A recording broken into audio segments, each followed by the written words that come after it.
What's going on YouTube? Username Kite562 here, and I have another Beastars review, and it is a Volume 12.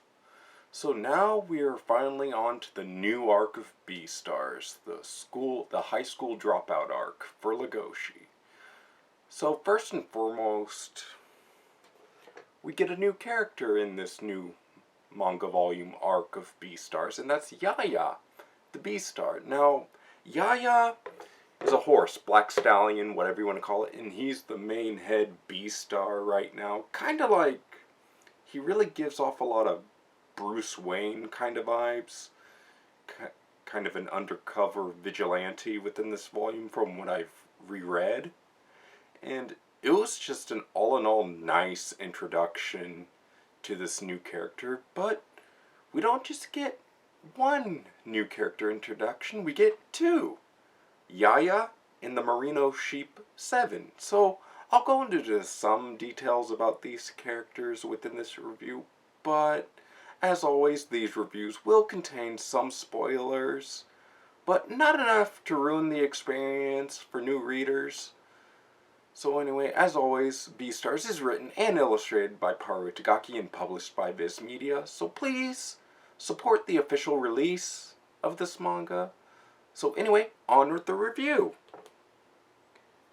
So my first point is, Lugoshi has a criminal record now, so he's not able to legally marry Haru. Now, ever since eating Louis' leg from Volume 11, Lugoshi is branded a mild predatory offender, or meat offender, whatever you want to call it.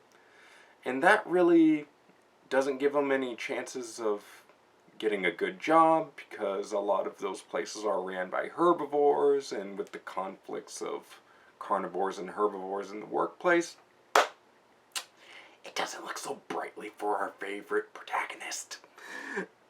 So yeah, poor Lugoshi has a freaking meltdown after hearing the news that he won't be able to get a good job, won't be able to marry Haru, and he won't be able to, you know, become a decent member of society to what this predatory record has done to him and his reputation alone, even though his actions did help them solve the mystery of Tim's murder. So I don't know why society, a broken society like the Beastar Society, is really giving Lugoshi the shaft, so probably never figure that out. But anyway, my next point, Lugoshi starts doing research on interspecies relationships. Now, according to the manga, interspecies relationships became officially legal 10 years ago. So Lugoshi would have been 7 at the time when this law was first enacted within the universe of Beastars. Now, why do you may ask this? I might bring this up. Well, keep on watching the review and I'll get right on to it. So anyway, my next point is, Lugoshi notices how broken this society is and how some couples aren't really into interspecies relationships after they are outside of Cherryton. Lugoshi sees a lot of herbivores dating herbivores and carnivores dating carnivores of the same species. So he really wonders why that, like, carnivores and herbivores don't really have romantic feelings for one another outside of school or Cherryton, whatever you want to call it. But I feel like it's just, in my opinion, the social stigma to when it comes to, like, dating a carnivore or dating a herbivore. Like, carnivores have their brute strength, their fangs, their claws, and some herbivores might find that frightening. You know? And that really brings up a really interesting human aspect to it from this volume alone, and I just find that really eye-opening as a reader. Again, rereading this volume and just really enjoying it all throughout. So, point number 5, as I mentioned before, Yaya, the Beastar. So, Yaya is the Beastar. He's a black stallion, really like a Bruce Wayne kind of vigilante kind of personality within this volume, and it's just absolutely great the way that he's introduced within the My Milk Factory scenario. I mean, the way that he leaves a freaking dent into that stainless steel milk tank with just one simple roundhouse kick, and he just hands the leopard manager boss a check, and he's just like, here's the check. Put it on my tab. Beast. So I just thought that was really funny and a really badass way to introduce Yaya into this series. Yaya, Yafia, Tomato. The name doesn't really bother me. It just kind of rolls off the tongue. So yeah, that one panel or chapter within Volume 12 of the My Milk Factory of how the older cow workers were being mistreated by their leopard bosses, and then Yaya sweeps in and just sets things straight and makes an example out of those corrupt leopard bosses, and just ends up punching one of the dudes in the mouth almost, making them eat a knuckle sandwich quite literally, and then of course he ends up roundhouse kicking a stainless steel milk tank. I mean, this is ridiculous, but as this chapter went on, we really get to see how these older cows who produce milk for this factory have to take this drug called Galactigouge, but the side effects really affect them. Like, from what I remember from rereading this volume, you have, dizziness, shakiness in the limbs, just insomnia, and it's just really horrible to see that these leopards put these workers through such agonizing work conditions to deal with. So, yeah. So anyway, point number 6, Yaya is really interested in Lugoshi's backstory. So, I just, sorry about that. Had a little conundrum. So anyway, point number 6, Yaya is really interested in Lugoshi's record because of Lugoshi's consensual consumption of Louis' leg from Volume 11. Now, all I'm going to say is go read the manga, watch the anime. Season 2 is available on Netflix right now, so this video is not sponsored. Just a little FYI.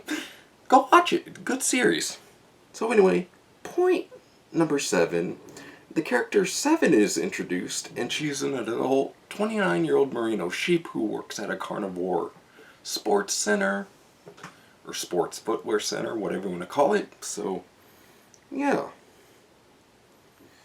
Anyway, point number 8. Lugoshi struggles to find work because of his predatory record, like that doctor or police officer weasel you wanted to say that, all that negative stuff about having a predatory record from the start of Volume 12, and it's not looking too good. So,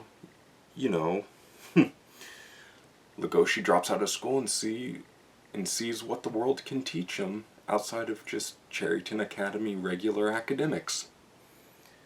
And then finally, Lugoshi is suffering from withdrawal symptoms after bumping into 7. Now, he doesn't really technically bump into her. He just grabs her by the shoulder and notices how soft. Okay, sorry about that. This video might have a lot of jump cuts, but as I said, point number 9, Lugoshi is suffering from withdrawal symptoms after bumping into 7. Now, he doesn't technically, bump into 7. She ends up bumping into him in the co-species train, and then he also ends up grabbing her by the shoulders, so his body ends up reacting in a violent way, thus causing his bodily violent reaction, whatever you want to call it. So, anyway, number 10, Yaya goes undercover to investigate the working conditions at the My Milk Factory. Turns out it's not going well, so Yaya disguises himself as a Health Inspector Bureau agent, a zebra, but he just ends up kicking ass 2 ways from Sunday within this volume, and it was just absolutely great, absolutely phenomenal. So, yeah, point 11. Yaya notices the older workers aren't being treated well by their carnivore co-workers slash managers, along with the use of the drug Galactagouge, or Goge, whatever you want to call it, from within the manga. So it's just a drug, like a wake-up thing with violent side effects towards the herbivore workers. And then finally, another interesting little point, but I'm not going to go into full detail about this.